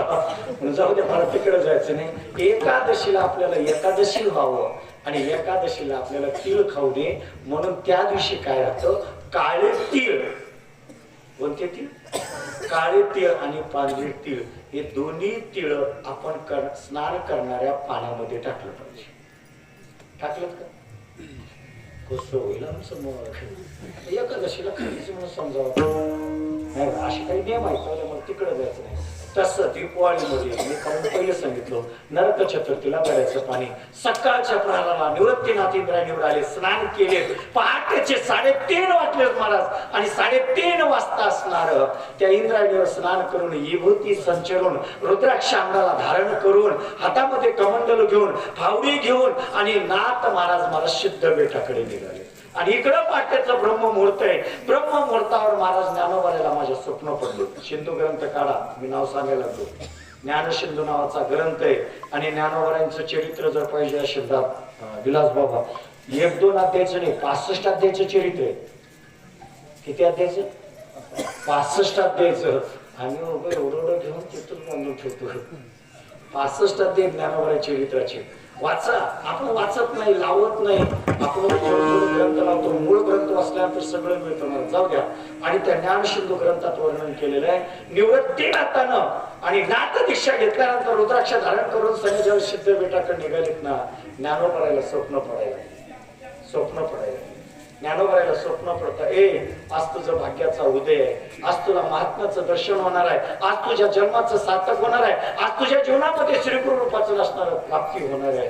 ज्ञानोबारायला स्वप्न पडायला लागलं. ब्रह्ममुहूर्त आहे. पाठीच्या प्रहारामध्ये चिमुकली मुक्ती उठलेली आहे. आईच्या हाताला हात देत आहे आणि देत असताना झाडून काढून रांगोळी घालायला लागली आहे. आणि आपल्या सोपानाला ज्ञानोबाला असणार उठणं लावा म्हणून आई उठणं तयार करायला लागली आहे. आणि ते उठणं लावत असताना दीप लावा म्हणून 2 निरंजने केले आहे. आणि एवढं करून सने असं बसल्यानंतर तेवढ्यामध्ये सिद्ध बेटामध्ये आणि गुंफेच्या जवळ आणि हा तेजपुंज बाधा 9 वर्षाचा आणि तिथं आला आणि आल्यानंतर जोरात म्हणायला लागला भिक्षाम दे. काय दे? भिक्षाम दे. एवढं म्हटल्यानंतर महाराज चिमुकली मुक्ती म्हणली आई कानावर काहीतरी वेगळंच आवाज येऊ कधी ऐकायला आलं नाही. लय अवघड आहे मला. जेव्हा ज्ञानोबारा निवृत्तीनं सोपान काका मुक्ताईच्या सिद्ध भेटत होते ना हेच अलंकापूर्वाशी त्यांचं तोंड बघत नव्हते. हेच अलंकापूर्वाशी त्यांना जीव घालत नव्हते. हेच अलंकापूर्वाशी तिकडे सिद्ध बेटाकडे जात नव्हते. कोणाला जाऊ देत नव्हते. आणि एवढ्या पाठीच्या प्रहारामध्ये आवाज आला म्हणल्यानंतर मधून ज्ञानोबारा तडकन उठले. आई कोणीतरी महात्मा आपल्या दारावर आलेला आहे. कोणीतरी महात्मा म्हणल्यानंतर मुक्ताई म्हणायला लागली दादा अरे हे संन्याशाची गुंफा आहे म्हणे. या गुंफेला आपण जन्मल्यापासून आजपर्यंत कोणता भिक्षुक सुद्धा दारवंटावर आला नाही. आणि कोणी आमच्याकडे फक्त आपल्या आजोबा आजीला सोडलं तर कोणी आपल्याकडे आलं नाही, आपलं कोणी कोण बघितलं नाही, आपल्याला कोणी भिक्षा दिली नाही. आणि आपल्या दरवाजावर कोण भिक्षा मागतं. ज्ञानोबाराय म्हणायला लागले, अगं आई बघ तरी ना, आवाज आलाय बघ कोणी आहे. बघ म्हणल्यानंतर ती निरंजनी उचलली ओवाळायची आणि असं घेऊन चालली. चालल्यानंतर समोर जायला लागली. जात असताना पुढे पुढे गेली. पाहिलं जटा बांधलेलं आहे, रुद्राक्ष धारण केलेलं आहे, कानामध्ये कुंडल घातलेले आहेत, हातामध्ये रुद्राक्ष आहेत आणि भगवा वस्त्र अंगावर धारण केलेलं आहे. जिकडं तिकडं 12 ठिकाणी युगती लावून घेतलेली आहे. आणि ज्या वेळेस ते दृश्य पाहिलं आणि रुक्मिणी आई साहेब म्हणते, अगं मुक्ते आपल्या निवृत्ती सारखाच आहे म्हणे, तेवढ्याच वयाचा, किती गोड महात्मा आहे. कोण म्हणायला लागलं? आई साहेब म्हणायला लागले महाराज. मग ते म्हणले, आई मी बघतो थांब. जवळ आली आणि म्हणायला लागले, अगं आई आपला दादा बी असाच दिसला असता म्हणे, एवढे जर रुद्राक्ष काढले ना तर आपला निवृत्ती दादाच दिसला असता, पण हे साधू आहे म्हणे. कोण आहे? साधू आहे. साधू आहे म्हणल्याबरोबर ज्ञानोबाराय तिकडून पळत आले आणि साधू म्हणल्याबरोबर दोन्ही हात जोडलं आणि निवृत्ती दादांच्या चरणावर डोकं टेकवलं आणि म्हणायला लागले, श्री संताची माता चरणावरी साष्टांग हे करी दंडवत. दंडवत घातलं आणि घातल्यानंतर ज्ञानोबारायने दर्शन घेतलं आणि घेतल्यानंतर ज्ञानोबाराय पाहायला लागले आणि निवृत्तीनाथांनी सुद्धा ज्ञानोबारायच्या डोक्यावर हात ठेवलं. गहिनी प्रसादे निवृत्ती दातार ज्ञानदेवा सार जगले. आणि ज्ञानोबारायला अनुग्रह दिला. ज्ञानोबारायला अनुग्रह दिल्यानंतर मग मात्र राहिला उरला सोपान. जवळ आले, बघायला लागले, बघायला गेले. तिथं आपली हकीकत सांगितली.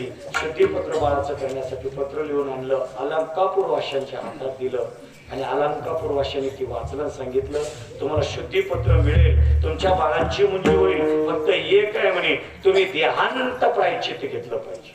काय घेतलं पाहिजे? एवढं म्हणल्यानंतर विठ्ठलपंत रुक्मिणी आई साहेबांना ऐकलं. आपल्या बाळासाठी आपल्याला द्यायची गरज नाही. एक दिवस असा उजळला महाराज, एक दिवस असा उजळला की पहाटेच्या प्राराय विठ्ठलपंतांनी आणि सद्गुरु गोरक्षनाथाचं जप केलं. गोरक्षनाथ प्रकट झाले. गोरक्षनाथाला सांगितलं, गैनीनाथाचा कुठं अनुग्रह आहे. त्याने सांगितलं, गणिनाथ पाहिजे का? गोरक्षानं गैनीनाथाला बोलवलं आणि गैनीनाथाला बोलवल्यानंतर मग मात्र त्या गहिनीनाथाला सांगितलं, आता या असणाऱ्या बाळांची तुम्ही सांभाळ करा, का तुम्ही शिरुगुरु आहात, तुम्ही माय बाप आहात यांची. कोणाची? कोणाची? निवृत्तीनाथ, ज्ञानेश्वर, सोपाना आणि मुक्ता यांनीची तुम्ही माय बाप आहात म्हणलं. आणि गोरक्ष आणि निवृत्तीनाथाला तिथे ठेवलं. निवृत्तीनाथाच्या हातामध्ये गहिनीनाथाचा हात दिला, गहिनीनाथाच्या हातामध्ये निवृत्तीनाथाच्या हातामध्ये ज्ञानोबारायचा हात दिला आणि ज्ञानोबारायच्या हातामध्ये सोपानाचा हात दिला आणि सोपानाच्या हातामध्ये चिमुकलीचा हात दिला. एक दिवस मध्यरात्रीला नगर सोडून निघून गेले. बरंच कीर्तनकार सांगतात, पाण्यात उड्या, बरोबर आहे ना, पाण्यात उड्या. पण आपण अभ्यास करत नाही म्हणून थोडं चूक आहे. पाण्यात जर ज्ञानोबारायचे आई वडील उड्या मारले असते तर जिथं ज्ञानोबारायच्या ज्ञानेश्वरीचं मंदिर आहे, जिथं गाथ्याचं मंदिर आहे, मग ज्ञानोबारायच्या आई वडिलाचं मंदिर झालं नसतं का? अरे ज्या भोजलिंग काकानं, नीट लक्ष द्या थोडस, ज्या भोजलिंग काकानं फक्त शुद्धीपत्र आणण्यासाठी रेडा जेव्हा बोलवलं ना, तेव्हा त्यांना अलंकापुरातून पैठणला घेऊन गेले होते. म्हणून ज्ञानोबारायांनी त्या भोजलिंग काकाची समाधी आपल्या जवळ घेतली. मंदिरात आहे भोजलिंग काकाची, आई वडिलाची समाधी नसती का? नाही महाराज, त्यांनी तिथून देहांत परिचित, म्हणजे आपल्या भाषेमध्ये सांगू का, या जिल्ह्यातून त्याला तडीपार केलं. कोणाला? एखाद्या गुंडाला शिक्षा देतात ना, या जिल्ह्यात पुन्हा तू दिसायचं नाही, इथून तुझं तडीपार. तसं देहांत प्रायश्चित्त शिक्षा म्हणजे पुन्हा बाळाला भेटायचं नाही, पुन्हा माझे बाळ म्हणायचं नाही आणि कधी बाळाचं मुख पाळायचं नाही, त्याचं नाव देहांत प्रायश्चित्त. म्हणून तिथून निघत असताना गोरक्षनाथाने यांना हाताला धरलं आणि विठ्ठलपंत रुक्मिणीला घेऊन गोरक्षनाथ मणिकर्णिका घाटावर काशीला आले. आणि इकडं मात्र काय झालं, इकडं गहिनीनाथ सूर्य उदय झाला, झाल्याबरोबर असणारं निवृत्तीनाथाची झोप गेली, उठले आणि बघितले गहिनीनाथ जवळ येतं, आई वडील नाहीत. गैनीनाथाला विचारलं आणि म्हणायला लागले महाराज हे कसं? त्यांनी सांगितले हकीकत. मग हे दोघं बोलत असताना ज्ञानोबाराय उठले. ज्ञानोबाराय उठले आणि म्हणायला लागले आम्हाला काही चिंता नाही. का? आता एकच म्हणे श्री गुरु सारिका हस्ता पाठी राखा इतराचा लेखा कोण करे. आम्हाला कशाची गरज नाही. आता तुम्ही आमच्यासाठी कसे आहात तर तुम्ही संत माय बाप कृपावंत कायमी पतित कीर्तिवान. तुम्ही आमचे मायबाप आहात, आमचं हित करणारे तुम्हीच आहात. आणि मग तिथून गैनीनाथाने हित केलं, त्याने आपलं हित केलं, जगाचं हित केलं. म्हणून माझे जगद्गुरु तुकोबाराय सांगतात संत जगाचं हित करतात म्हणून त्यांचं वर्णन करता येत नाही आणि त्यांचं वर्णन करता येत नाही. तुकोबाराय म्हणतात तुम्ही संत माय बाप कृपावंत कायमी पतित कीर्तिवान. कारण तुमची किती जरी कीर्ती वाढलो तर ते पूर्ण होत नाही. कारण तुमचा अवतारच असणार जगत कल्याणासाठी म्हणा. अवतार तुम्हा धराया कारण उद्धराया जोन जड जीवा ज्ञानेश्वर.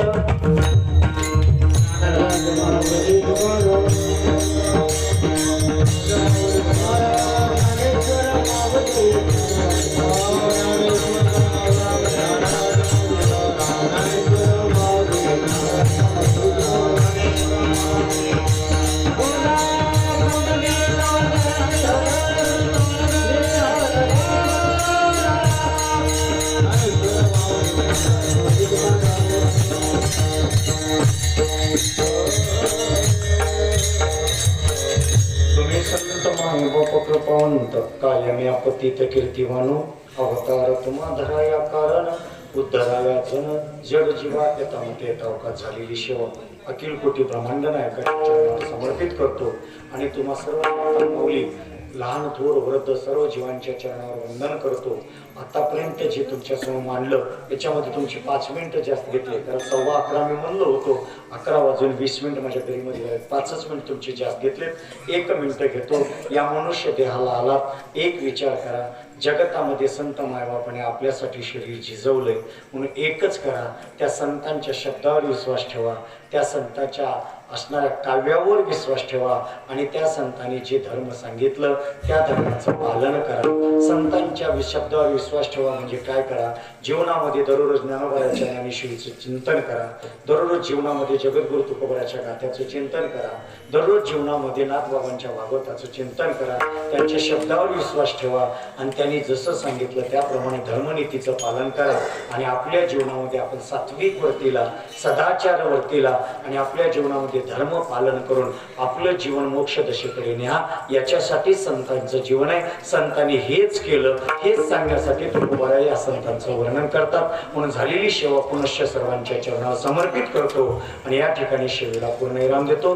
फक्त एक विनंती करतो. आतापर्यंत तुम्हाला मी टाळ्या वाजव म्हणलो नाही, तुम्हाला विठ्ठल विठ्ठल म्हणा म्हणलो, ठोपारकमय म्हणा म्हणलो नाही ना, तुम्हाला ज्ञानोबारायचं भजन करायला सांगितलं नाही. मी सांगत राहिलो तुम्ही भाद्रपदातले गणपती बसल्यावर बसून आणि ते लक्ष्मी बसल्यावर बसून राहिले असं करू नका. एक विनंती करतो, ज्यांना हात आहेत ना, ज्यांना हात त्याने एक बार एवढी टाळी वाजवा महाराज, एवढी मोठी टाळी वाजवा की त्या टाळीच्या घोषातून निवृत्तीनाथालाही आनंद झाला पाहिजे, टाळीच्या घोषातून ज्ञानोबाराय तुकोबारायलाही आनंद झालं पाहिजे आणि टाळीच्या घोषातून आपल्या अंगामध्ये जे रोग आहेत त्या रोगाचं निवारण झालं पाहिजे. म्हणून एक बार जेवढी ताकद असेल तेवढी ताकद लावून टाळ्या वाजवा आणि टाळ्या वाजवून तुकोबारायचं भजन करा. आणि हे भजन करण्यासाठी लाज, भय, शंका हे सगळं बाजूला सोडून सने हात वर करा. वर करा. आहेत का? आता आहेत का? बाजूला बसलेले सगळेच. मी आतापर्यंत कोणाला पाया पडलो नाही पण आता पडलो. का पाया पडलो? अरे या देहाचं जर मोक्ष मिळावं वाटत असेल तर दिवसातल्या 24 घंट्यामधल्या 20 मिनिटं तर टाळी वाजवली पाहिजे आणि 20 मिनिटं जर देवाचं नामचिंतन केलं पाहिजे. एवढं जरी केलं तर आपलं पाप जातं आणि एवढं जरी आपण केलं तर मोक्ष मिळतं. जीवनामध्ये एक ताकद लावा आणि तुकोबारायचं भजन करा. तुकाराम